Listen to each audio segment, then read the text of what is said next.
반갑습니다. 한 주간 잘 보내셨나요? 네, 옆에 계신 분과 인사하도록 하겠습니다. 한 주간 잘 보냈니? 라고 인사하겠습니다.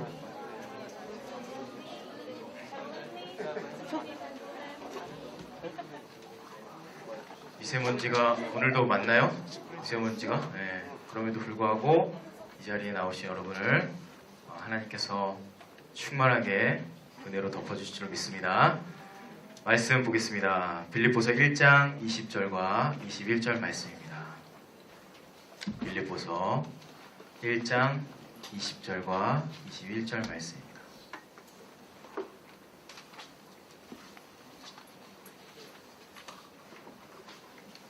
빌립보서 1장 20절 21절 말씀.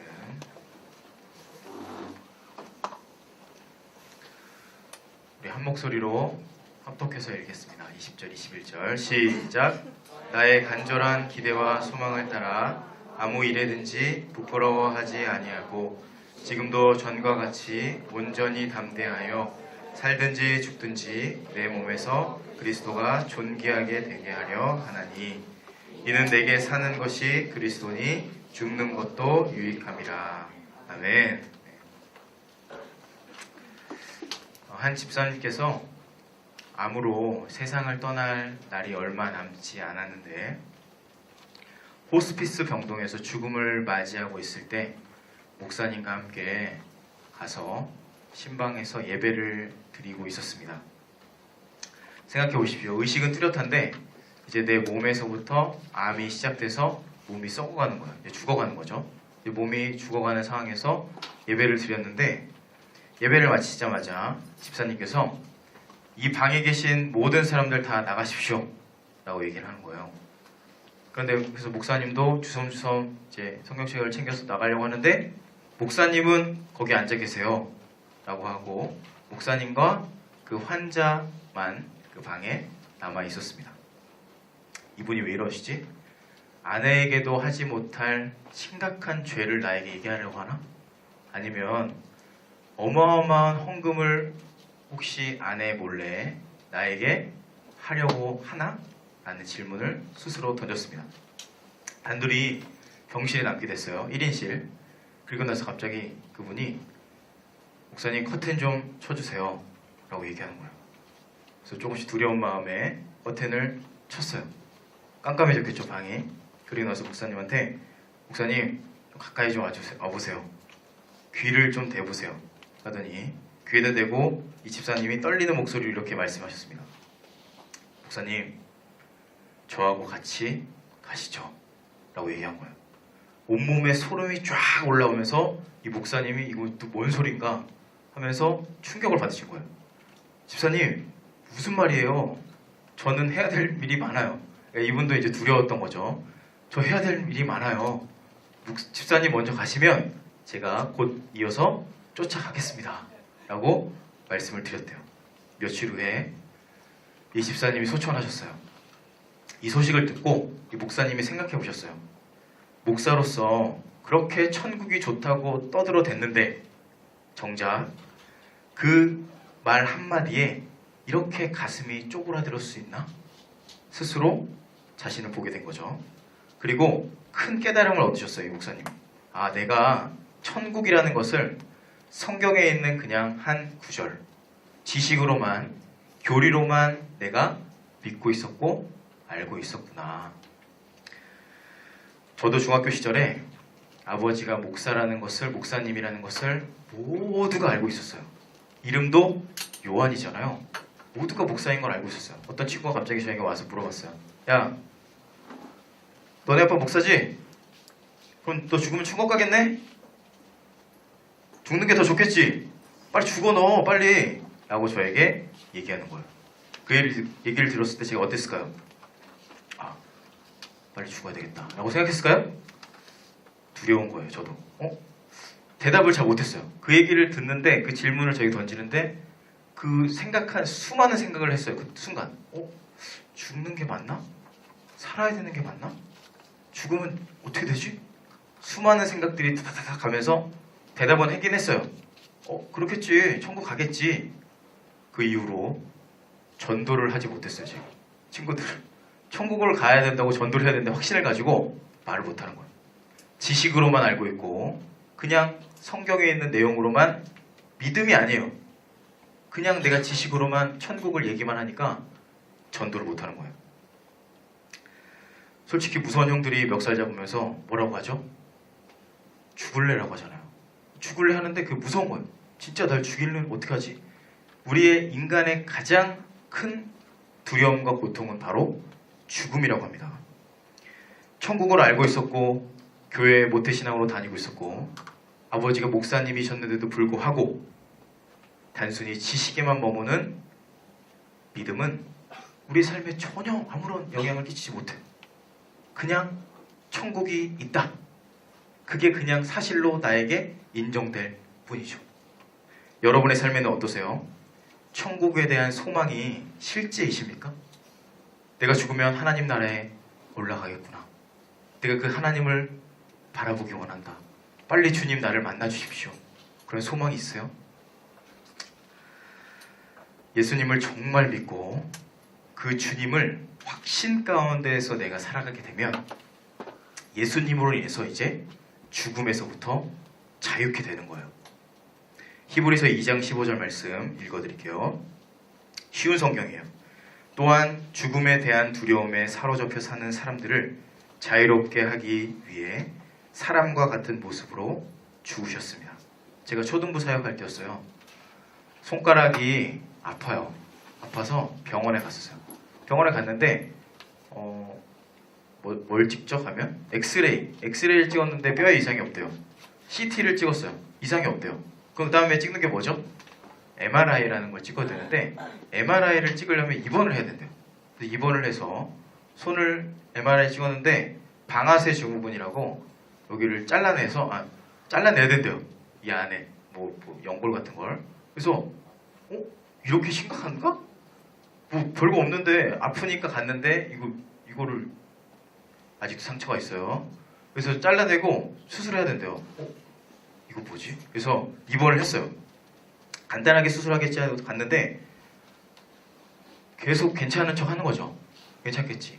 그런데 이제 뭐라 그러냐면 전신 마취를 한대요. 여러분 손 수술은 전신 마취예요. 그때 처음 알았어요. 거기에 신경이 많이 있어서 손에 전신 마취를 해야 된대요. 그래서 굳이 손 여기 이거 하는데 전신 마취를 해야 되냐고. 그냥 여기만 하면 안 되냐고 하는데 극구 의사 선생님이 전신 마취를 해야 된대요. 계속 참았죠. 그리고 간호사 선생님에게 제가 나지막히 여쭤봤어요. 선생님, 혹시 전신 마취하고 못 깨어나는 사람도 있나요? 아주 비참한 질문을 했어요, 제가. 그리고 얘기했어요. 선생님, 저 깨어날 수 있겠죠? 저랑 그분밖에 몰라요, 지금 이 대화는. 그분이 웃으시면서 깨어날 수 있어요. 사역자인 저도 내면 깊은 곳에는 죽음에 대한 두려움이 있어요. 저도 그게 그때 당시에 생각했을 때 참 두려웠었거든요. 여러분도 혹시 전신마취를 경험하면 저랑 똑같은 비슷한 경험을 하게 될 거예요. 인간이기 때문에, 연약하기 때문에 두렵고 흔들리고 넘어지죠. 세익스피어라는 사람이 햄릿 3막 1장에서 햄릿은 이렇게 고백해요. To be or not to be. That is the question. 뭐죠? 사느냐 죽느냐 그것이 문제로다. 한 비평가는 햄릿의 내면 상태를 이렇게 평가하는데 삶과 죽음에 대한 망설임과 우유부단함, 확신 없는 그의 고백은 죽음 이후가 불투명하기 때문에 그 불확실성 앞에서 두려워하고 있는 내면을 표현하고 있는 독백이다. 우리 인생도 동일해요. 햄릿이랑. 죽음과 삶 사이에서 왔다 갔다 하죠. 빛이 있으면 어둠이 있고 성공이 있으면 뭐가 있죠? 실패가 있죠. 부유함이 있으면 가난함이 있고 건강이 있으면 질병이 있죠. 시작이 있으면 끝이 있는 것처럼 우리는 사느냐, 이 스피커도 꺼졌다가 켜졌다가 왔다 갔다 하면서 살아가는 게 인생이에요. 그런데 인간은 두 가지의 반응으로 딱 나뉘어요. 첫 번째, 어떤 사람은 그 어두움 앞에서 포기하고 좌절하고 낙오되고 내려놓는 인생이 있는 반면에, 두 번째는 그 죽음을 뚫고 그 어두움을 뚫고 빛으로 부활로 나아가는 사람이 있습니다. 사도 바울이 쓴 빌립보서, 오늘 계속해서 보는 이 빌립보서가 바로 그 절망 가운데서 쓴, 감옥 가운데서 쓴 바울의 편지인데, 감옥에서 썼으니까 제가 옥중서신이라고 말했죠. 그 감옥은 어떤데요? 절망이에요. 조건과 상황은 최선이 아니라 최악이죠. 아무것도 없어요. 철저한 어둠이고 철저한 절망이고 완전한 흑암이에요. 그런데 놀라운 사실은 바울에게 그 조건과 상황은 아무런 영향을 끼치지 않아요. 바울은 그냥 그 존재로 거기에 있을 뿐이에요. 어떻게 감옥에서 썼는데 빌립보서는 어떤 서신이라고 했죠? 기쁨의 서신이에요. 기쁨이란 단어가 왜 이렇게 많죠? 감옥에 있고 조건이 최악이고 어둠 가운데 있는데, 빌립보서 1장 21절 읽어볼게요. 한번 아까 전에 찾았던 거 다시 한번 찾아볼게요. 빌립보서 1장 21절 말씀. 왜 이렇게 기뻐할 수 있을까? 왜 바울은 감옥에서 그렇게 살아갈 수 있을까? 자, 시작. 이는 내게 사는 것이 그리스도니 죽는 것도 유익함이라. 아멘. 바울은 어둠 가운데 있지만 절망하거나 좌절하지 않고 바울 안에 계신 누구로 살아가고 있다고요? 그리스도 예수로 살아가고 있었어요. 우리도 마찬가지예요. 이 자리에 많은 사람이 앉아있죠. 지금 이 자리에 많은 사람이 앉아있죠. 모두에게 주어진 상황과 조건이 다 다르죠. 다 다르지만 분명한 것은 우리 모두에게는 절망과 고통과 장애물이 다 있다는 거예요. 한 명도 그것이 없는 사람이 없어요. 없으면 교회를 안 오더라고요. 내가 편안하고 아무것도 문제가 없으면 교회를 안 와요. 우리에게 모두가 절망과 고통이 있는데, 주님으로 살아가는 사람은 이것을 뚫고 어둠을 뚫고 나아가는데, 주님이 아니라 내가 살아가면 좌절하거나 포기하게 돼요. 중국에 공산주의의 핍박이 심할 때 워치만이라는 분이 계셨어요. 이분이 성령께서 꿈을 꾸게 하신 것을 책으로 적었는데, 어떤 꿈이었냐면 배를 타고 항해를 해요. 배를 타고 항해하는데 항해하는데 앞에 암초가 있어요. 암초가 있을 때 어떻게 기도했을까? 하나님, 저 암초를 제거해 주세요. 그러니까 제거가 되는 거예요. 암초가. 놀랍죠? 그리고 또 항해를 하는데 또 암초가 있어요. 하나님, 저 암초를 제거해 주세요. 제거되는 거예요. 그렇게 한 번, 두 번, 5번, 6번이 같은 게 계속 반복됐어요. 암초가. 그런데 생각했어요. 직감적으로 내가 뭔가 잘못 기도하고 있다. 기도를 바꿔야 되겠다 생각하고 기도를 바꾸는데 어떻게 바꾸냐면, 하나님, 믿음의 수위, 은혜의 수위를 높여주세요 라고 기도했어요. 그러니까 분명히 암초는 그대로 있는데 내가 항해하는 그 바다의 수위가 올라가요. 그러니까 암초가 있어요, 없어요? 있어요, 없어요? 둘 중에 하나잖아요. 있어요, 없어요? 있잖아, 있어. 바다니까 있어요. 밑에 있잖아요. 근데 수위가 올라갔죠? 없어요. 결론은 없어요. 밑에 있는 거예요. 그냥 그것을 부드럽게 지나가는 거예요. 내가 생각하는 것은 암초를 없애는 것인데 하나님의 시선은 그 수위를 높여서 그것을 그냥 부드럽게 지나가게 하시죠. 우리의 삶에도 동일해요. 살아가면서 수많은 암초들이 놓여있죠. 주변에. 여러분 보시면 알잖아요. 장애물이 많은데 주기적으로 그것에 계속해서 공격이 와요. 주기적이에요. 이거는 아까 워치만니처럼 반복적으로 와요. 어떤 시기가 지나면 또 오고 또 와요. 누군가에게는 반복적으로 넘어지는 죄의 문제가 될 수 있고, 연약하고 부족한 것을 파고드는 유혹이나 아픔이 될 수도 있고, 재정적인 어려움, 관계의 어려움, 그리고 건강의 어려움, 내가 간절히 바라는 것이지만 안 됐을 때 실패에 대한 좌절, 미래에 대한 불안함, 이런 것들이 주기적으로 내려와요. 찾아오죠?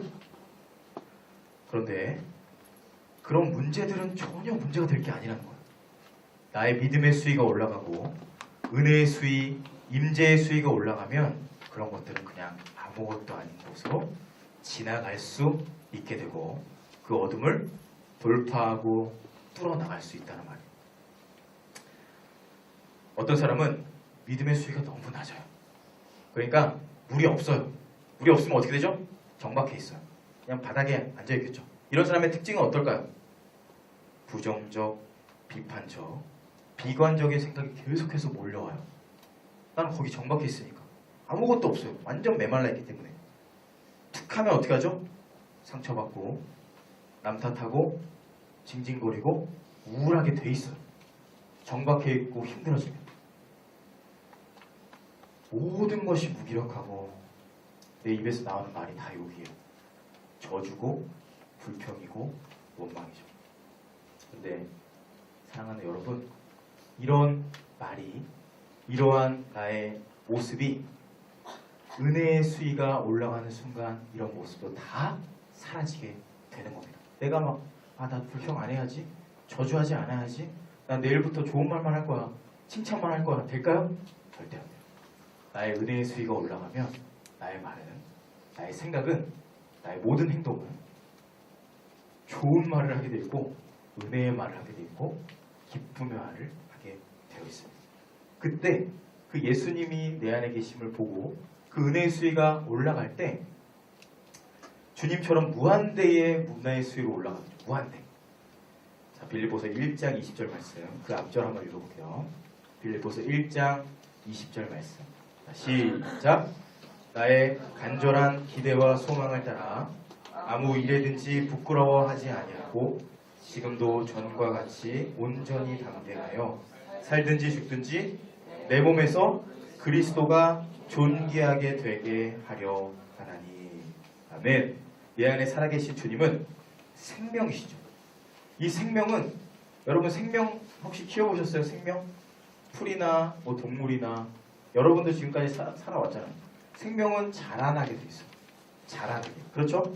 존귀하게 되다라는 이 단어의 헬라어는 메가 리노인데, 메가라는 뜻 아시죠? 크다, 많다, 커진다라는 의미. 영어로는 magnify예요. 이 말이 존귀하게 되다가. 그렇다면 예수님은 내 안에서 계시지만 그분은 스스로 존귀하게 되세요. magnify 되시는 거예요. 위대하고 커지는 거예요. 내 안에서 주님이. 그러면 스스로 존귀하게 되시기 때문에 그 앞에 있는 문제들이 더 이상 문제가 될까요? 안 될까요? 예수님은 존귀하시기 때문에 그 모든 것은 아무런 문제가 되지 않는 것이죠. 우리 인생에 마찬가지예요. 내게 사는 것이 예수님이 되면 그분이 존귀하게 스스로 되세요. 내 안에서. 그래서 모든 문제가, 시험이, 환란이, 어둠이 더 이상 아무것도 나에게 영향을 끼치지 못하게 되는 것이죠. 모세오경에 보면 출애굽 백성들이 있는데 이 출애굽한 백성들이 계속해서 하는 게 뭘까요? 원망해요. 두려워해요. 이집트 백성들 두려워하고 계속 말로 욕하고 탓하고 저주하고 왜 여기 힘들게 하냐고 막 계속 안 좋은 말만 해요. 계속해서.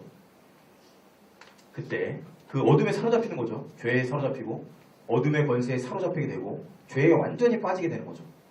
그때 주님이 뭐 이래라 저래라 말씀하지 않으세요. 딱 한마디 하세요. 뭐라고 하시냐면, 읽어드릴게요. 나 여호와가 엿새 동안에 천지를 창조하고 일곱째 날에 일을 마치시고 쉬었으며. 갑자기 뜬금없는 말을 하시죠. 왜 이 말을 하시냐면, 나 창조주야. 네가 그렇게 고민하고 생각하는 거 아무런 쓰잘데기 없다. 내가 이 세상 만들었어. 내가 널 만들었어. 라고 뜬금없는 말이지만 모든 것을 심플하게 정리하시죠. 우리는 찌질하게 이 말 저 말 많이 하지만 주님은 단순하게 얘기하세요. 나 창조주야. 주님은 천지를 창조하신 분이기 때문에 그 주님이 내 안에 살아 계셔서 내 안에서 존귀하게 되시는데 그 존귀하신 주님을 무시하죠. 없는 것처럼 살고 내 마음대로 살고. 그러니까 이스라엘 백성처럼 목마르다고 물 달라고 하고 불평하고 저주하고 원망하게 되는 거예요. 창세기 17장 1절에 보면은 아브라함이 아들이 없으니까 계속해서 징징거려요. 하나님, 아들 준대매요, 아들. 지금 제 나이가 99세입니다. 이렇게 말하겠죠. 할아버지니까 점잖게 얘기하겠지만 제가 지금 죽겠습니다. 저에게 아들을 달라고 해요. 아들을. 17장 1절. 아브라함이 99세 때에 여호와께서 아브라함에게 나타나서 그에게 이르시되 나는 전능한 하나님이라. 엘샤다이 하나님. 그냥 이 말씀 하나 하고 사라지셨어요. 엘샤다이, 전능한 하나님. 끝난 거예요. 이 한마디로 끝나는 거예요. 너는 그러니까 우리 뭘 해야 될 거야 그럼? 난 전능한 하나님이다. 너는 나를 봐라. 나에게 집중해라. 흔들리지 말아라. 내가 완전하게 하리라. 그 뒤에 말씀이요. 너는 내 앞에서 행하여 완전하라. 내가 완전하게 하겠다. 그러므로 여러분, 여러분에게 있는 모든 문제와 상황과 어려움과 어둠이 있잖아요. 그것은 문제가 더 이상 아니에요. 문제가 되는 건 힘쓰고 애쓰기 때문에 문제가 되는 거예요. 힘쓰고 애쓰는 방향을 그 암초에다 두면 안 돼요. 그 문제에다 두면 안 된다고요. 문제를 풀려고 어떻게 하면 이 어려움을 극복할지, 이 상황을 어떻게 하면 벗어날지 거기에 초점을 맞춰놓으면 거기에 그냥 있어요. 계속해서. 그리고 내 입으로는 저주와 원망과 불평과. 그래서 문제를 풀려고 하는 것이 아니라 딱 단순해요. 오늘 빌립보서 1장 21절의 말씀처럼 이는 내게 사는 것이 그리스도니. 내 안에 사는 그리스도를 보는 거예요. 내 안에 계신 주님께 다시 한번 나의 모든 시선을 드리는 거예요. 내게 사는 것이 주님입니다. 주님은 존귀한, magnify. 주님 존귀한 하나님입니다. 주님만을 높이는 거죠. 바울이 감옥에서 여유가 있고 기쁠 수 있었던 이유가 여기 있어요. 여러분 주변 친구들 보면 알죠? 아, 쟤는 진짜 바쁘다. 되게 힘들다. 예수님 믿는다고 하는데 왜 이렇게 힘들지? 어렵지? 주변의 친구들 여러분 말고. 혹은 예수님 믿지 않아도 여유롭게 사는 사람 있죠. 여유롭게. 넉넉하게. 여러분을 한번 보세요. 여러분이 그 친구들 보는 것처럼 여러분을 다 보고 있거든요. 저도 마찬가지고. 감옥에서 여유가 있었던, 기뻐할 수 있었던 바울은 당신 안에 있는 예수를 보고 있었고 그분이 존귀하게 되는 것 안에 들어가 있었어요. 빌립보서 4장 13절 말씀. 이 말씀 다 아시죠? 내게 능력 여러분 좋아하는 말씀. 내게 뭐하죠? 능력 주시는 자 안에서 내가 뭐하죠? 모든 것을 할 수 있느니라. 내게 능력 주시는 자 안에서요. 나는 모든 것을 할 수 있기를 원하지만 먼저는 내게 능력 주시는 자 안에서 내 안에 예수님으로 살아갈 때. 사도행전에 스게와의 7 아들이라는 분이 있는데 7 아들이 귀신을 쫓는 장면이 있어요. 성경에서. 근데 바울과 베드로가 귀신을 내쫓고 막 역사가 일어나니까 이 스게와의 7 아들, 아주 하찮은 평민과 같은 아무것도 하지 못하는 이 스게와의 7 아들이 똑같이 따라가는 거예요. 내가 예수님으로 이름으로 명하노니 귀신아 떠나가라 하니까 귀신 들린 사람이 뭐라고 했을까요? 19장 15절에서 악귀가 대답하여 이르되 내가 예수도 알고 바울도 알거니와 너 누구냐? 너 누구야? 그냥 따라간다고 따라가는 게 아니야 하고 그 스게와 7 아들을 다 때려 눕히고 옷 벗겨서 다 내쫓았어요. 자, 생각해보세요. 예수도 알대요. 예수는 하나님의 아들이니까 뭐 괜찮죠? 하나님의 아들이니까. 근데 바울도 안 돼요. 바울을 어떻게 할까요? 귀신이. 바울이 바울로 살아갔을까요? 여기 키가 있어요. 바울은 바울로 산 게 아니라 바울 안에 있는 누구로 살았어요? 예수님으로 살고 있었어요. 자, 갈라디아서 2장 20절 찾아볼게요. 갈라디아서 2장 20절 말씀. 이 말씀 다 아시죠? 갈라디아서 2장 20절. 여기에 바울이 살아갔던 키가 있어요. 스게와의 7 아들을 내쫓았던 키. 그리고 하나님의 아들과 동일하게 받던 키가 있어요. 자, 읽어볼게요. 시작. 내가 그리스도와 함께 십자가에 못 박혔나니 그런즉 이제는 내가 사는 것이 아니요 오직 내 안에 그리스도께서 사시는 것이라. 이제 내가 육체 가운데 사는 것은 나를 사랑하사 나를 위하여 자기 자신을 버리신 하나님의 아들을 믿는 믿음 안에서 사는 것이라. 아멘. 주님이 바울 안에 살아계시죠? 자기 이름으로, 자기 힘으로, 자기 능력으로 사는 게 아니라 바울이 예수님의 능력, 예수님의 이름, 예수님의 힘으로 살아갔어요. 그럼 귀신이 본 것은 바울일까요? 예수님일까요? 예수님. 바울 안에 있는 예수님을 귀신이 보고 도망간 거죠. 내가 내 안에 살아있으면 귀신이 비웃어요. 네가 입술로만 예수를 외치지만 너는 네가 살아있잖아 하고 때리고 옷 벗겨서 버리죠. 그렇다면 내가 사는가 예수로 사는가 어떻게 할까? 나 교회 오니까 예수님 믿으니까 그리고 목사 아들이니까 뭐 목사니까 예수로 사는 거 아닌가? 그리고 나 어느 정도 이제 교회 교밥이라고 하는데 교회 밥도 많이 먹고 됐으니까 괜찮겠지 뭐 예수로 사는 거 아니야 나? 설명해 드릴게요. 어떤 분이 기독교 상담가에게 메일을 한 통 보냈어요. 저 너무 힘들어요 인생이. 근데 그 상담 보냈는데 상담은 이래요. 사람들이 잘 들어보세요. 글이에요. 사람들이 저를 싫어해요. 제가 무슨 말만 하면 오해해요. 제 목소리가 크다고 뭐라고 해요. 왜 이렇게 저를 사람들이 싫어하죠? 자, 이분이 심리학적으로 이 사람을 분석했는데 뭐가 문제일까요? 이 사람의 문제? 자, 제가 계속 강조했던 게 있었죠? 이 사람의 문제는 자기 안에 자기밖에 없어요. 저를 싫어해요. 제가 저를 이렇게 생각해요. 나.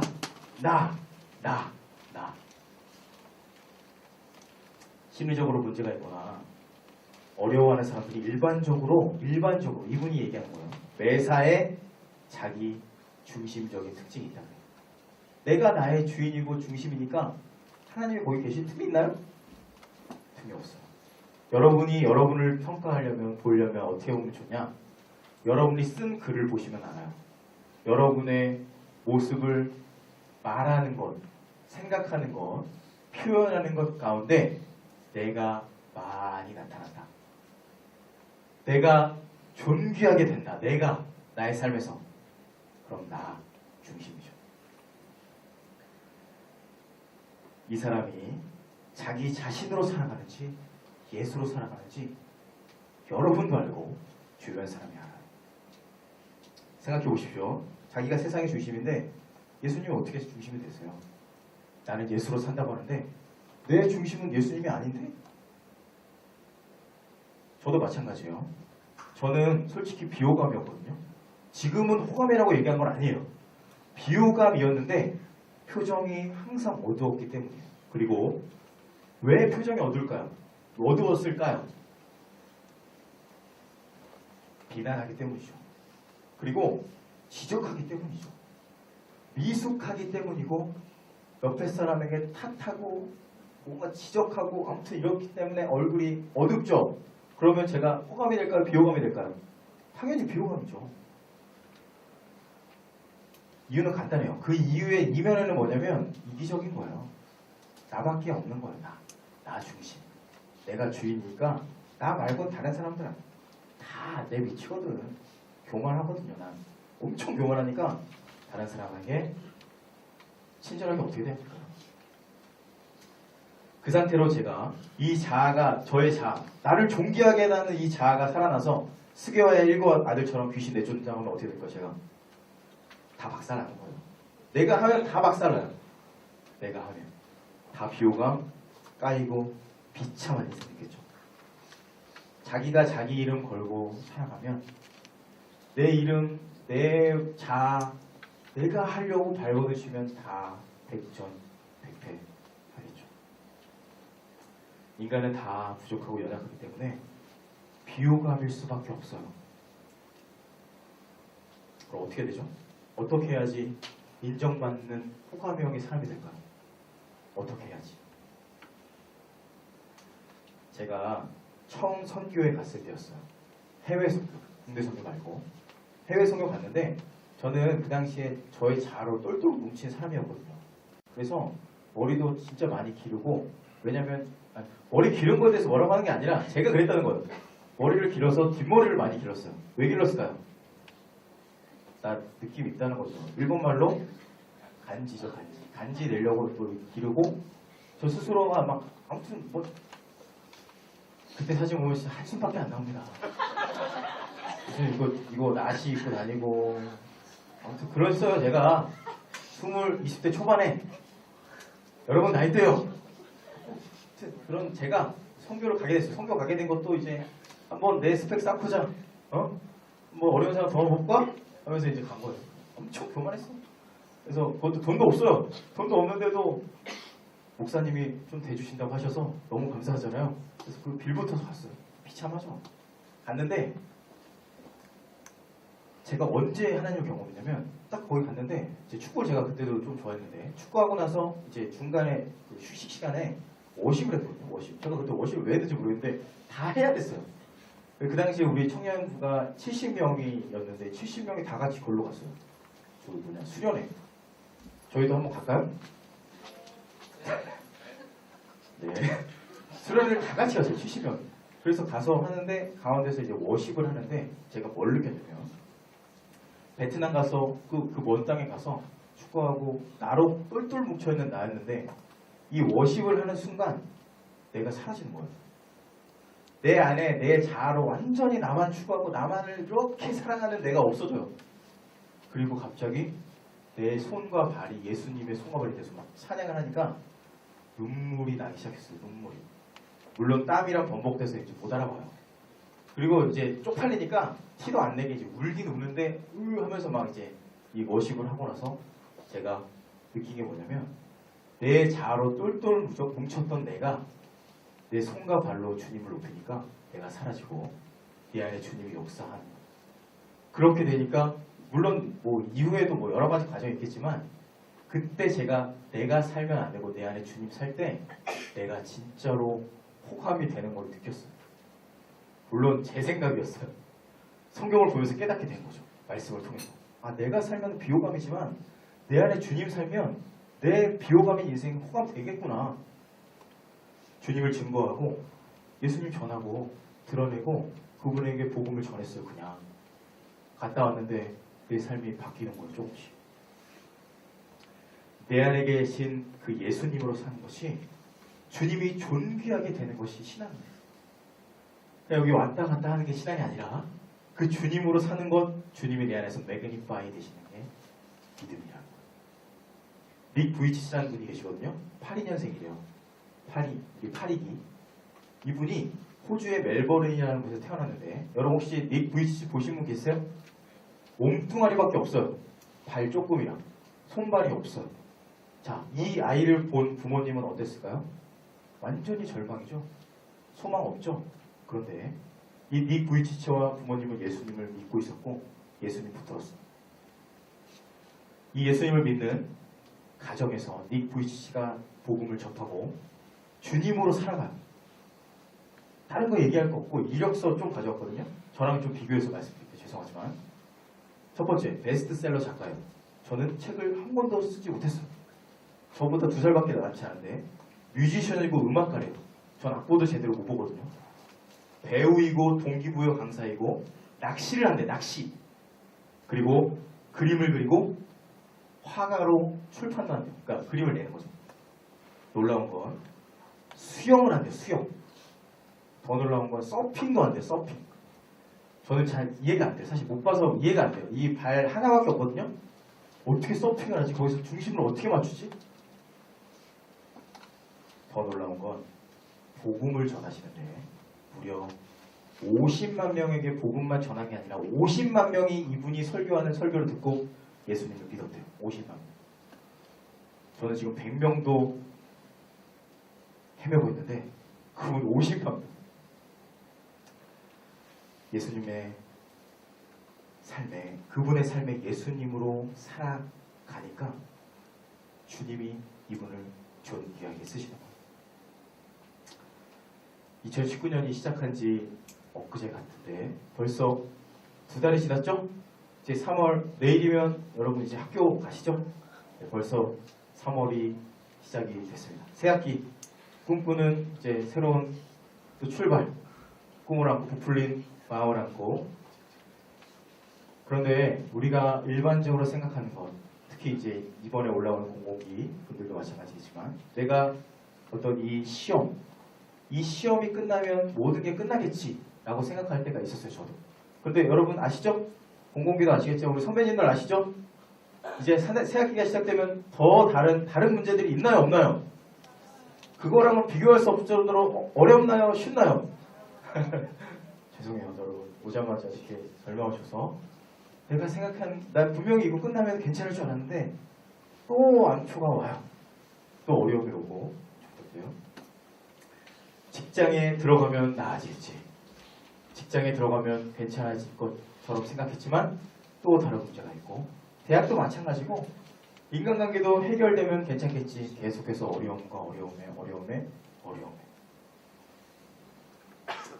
그렇다면 매 순간 그 올 때마다 암초 없애려고 발버둥치면 우린 거기에 매여 있을 수밖에 없어요. 이 암초를 없애달라고. 그럼 거기서만 계속해서 빼다가 끌다가 죽는 거죠. 그 어둠을 뚫고 나가기 위해서는 어떻게 하라고요? 내가 아니라 예수님으로 사셔야 돼요. 내가 살면 암초에 부딪히고 어려움이 생기고 계속해서 바닥에 끌리게 돼요.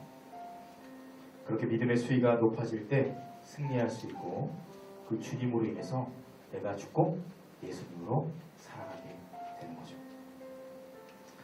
그림 하나만 보여드릴게요. 조지 프레드릭 와치의 그림인데, 이 그림에 한번 이름을 맞춰보세요. 보여드리면 지구본을 들고 있는 연약한 주의구문, 잘 안 보이지만 지구본 있죠? 이제 내고 있죠? 제목을 맞히는 거예요. 눈이 안 보여요. 첫 번째, 누더기를 걸치고 있어요. 상처가 나요. 자세히 보면 상처가 있고 피가 흐르고 있어요. 손에는 비파가 쥐어져 있는데 7줄인데 6줄이 끊어졌어요. 몇 줄 남았죠? 1줄 남았어요. 자, 이렇게 그림을 그리고 이 그림에게 그림의 이름을 붙였어요. 뭐라고 붙였을까요? 여러분이라면 뭐라고 붙이실래요? 절망이라고 붙여야 되는데 뭐라고 붙였을까요? 호프, 소망이라는 이름을 이 그림에 붙였어요. 절망이라고 붙여야 되는데 이 상황과 조건은 절망이지만 하나 남아있는 그것이 희망입니다. 이 여자에게, 이분에게 모든 것이 없지만 상황과 조건은 우리에게 절망을 줄 수 없어요. 나에게 있는 그 한 가지의 하나의 라인, 주님이 내 안에 계신 그 하나가 나를 절망이 아니라 뭐로 바꾼다고요? 희망으로 바꾸시는 거예요. 여러분, 우리의 인생도 동일해요. 무엇이 희망이에요? 이렇게 어둠이고 다 아무것도 없으면 절망인가요? 정반대예요. 오히려 나에게 피가 나고 아무것도 없고 무더기 있고 소망 없지만 나의 삶은 호프예요. 소망. 자, 빌립보서 1장 21절 한번 읽어볼게요. 빌립보서 1장 21절 다같이 시작. 이는 내게 사는 것이 그리스도니 죽는 것도 유익합니다. 이 주님이 내 안에서 살아가시면 이제 죽음은 더 이상 나에게 영향을 끼치지 못하게 되겠죠. 죽음조차, 내가 그렇게 두려워하는 죽음조차 나에게 아무런 영향을 끼치지 못하고 힘을 쓰지 못하게 돼요. 죄송해요. 말씀 한 구절만 찾고 마칠게요. 디모데후서 1장 7절 말씀. 디모데후서 1장 7절 말씀. 이 말씀은 빌립보서가 1차 투옥 때 쓴 편지고, 이 디모데후서는 2차 투옥, 그러니까 이제 이 말씀을 쓰고 나서 6개월 혹은 1년 안에 순교하시기 전, 죽기 바로 전에 쓴 성경이 디모데후서 1장 7절인데 이렇게 말씀하세요. 자, 읽어볼게요. 시작. 하나님이 우리에게 주신 것은 두려워하는 마음이 아니요 오직 능력과 사랑과 절제하는 마음이. 그 죽음 앞에서 야 솔직히 나 이러다가 나 죽으면은 너 너무 두려운데 라고 말씀하지 않으시고 하나님이 나에게 주신 것은 우리에게 주신 것은 뭐라고요? 두려워하는 마음이 아니래요. 뭐래요? 이거 외우세요. 능력. 두 번째 사랑. 세 번째 절제하는 마음. 이 세 가지 우리에게 주셨다는 거예요. 여러분, 여러분의 인생 가운데 어둠이 있고 절망이 있고 암초가 몰려와요. 죄송해요. 그게 안 온다고 말씀 못 드려요. 그게 올 거예요. 그렇지만 그 암초를 내가 파괴하고 이겨내는 데 힘을 쏟지 마시고 내 안에 예수님이 사시기를 구하세요. 믿음의 수위가 올라가길 구하시고 성령이 나에게 역사하길 구하십니다. 혹시 공중부대 타보신 분? 공중부대 안 타봤죠? 혹시 그 위에서 떨어지는 거? 번지점프 해보신 분? 나만 해봤기 때문에 또 있나요 혹시? 번지점프 해보면 그 높이가 어마어마한 제일 높은 높이라고 해요. 근데 그 높이보다 더 높은 데서 공중부대를 탄대요. 공중부대 탈 때 왔다 갔다 하면서 내려가서 자꾸 점프해서 넘어가야 되잖아요. 돌아야 되잖아요. 근데 처음에 올라가면 부들부들 떨다가 끝난대요. 그리고 나서 뭘 연습할까요? 그 위에서 떨어지는 연습을 한대요. 얼마나? 일주일. 죽는 연습을 하는 거예요. 떨어지는데 죽을까요? 안 죽을까요? 이제 죽지 않는다는 걸 알아요. 확신해요. 내가 떨어져도 죽지 않는구나. 그때 그전에는 안 보여요. 저 앞에 사람이 있는지 앞에 뭐가 있는지 안 보이는데 그때 이제 이게 보여요. 공이 보이고 앞에 있는 사람에게 나를 던지고 맡기면서 회전을 할 수 있고 거기서 내가 이제 할 수 있는 걸 할 수 있는 거예요. 이게 안 되면 죽지 않으면 이게 안 된다는 거예요. 여러분의 인생에도 동일해요. 똑같아요. 다 계속 얘기하지만 여러분이 이거 부들부들 떨면서 보고 있으면 죽어보지 않고 내가 죽지 않으면 절대로 공중부대를 타기는커녕 매달려 있다가 떨어져요. 여러분이 해야 될 많은 일도 있잖아요. 내가 주님으로 살아가면서 죽고 주님이 내 안에 사는 거 연습하시는 거예요. 여러분의 삶에 이제 내일부터 학교 가잖아요. 열심히 하시기 바랍니다. 공부 열심히 하시고 또 직장 가셔서 최선을 다하시기 바랍니다. 그런데 기억해야 되는 것 절대로 그 문제와 상황 안에 매이지 마시고 그 문제와 상황을 초월하시는 하나님의 은혜를 구하시고 내 시선과 내 마음은 문제와 상황이 아니라 오직 주님께 주님 내 안에 사시게 믿음의 수위 올라가게 그 문제는 지나가게 함께 기도하겠습니다.